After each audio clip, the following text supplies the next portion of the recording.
তবে সায়েন্স বললেই আপনি ওকে বাইরে পাঠাতে পারতেন। নিশ্চয়ই পাঠাতাম আমি ওকে বাইরে, এমনি আমার তো স্বপ্ন ছিল। জানি কেউ এসব?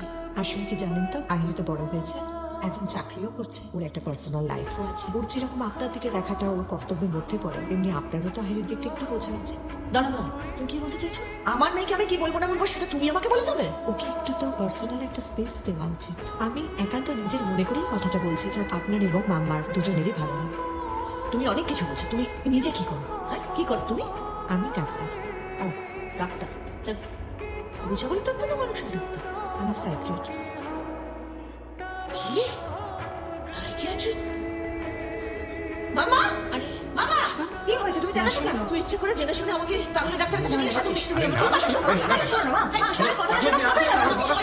ডাক্তারের কাছে। দেখ ভূত?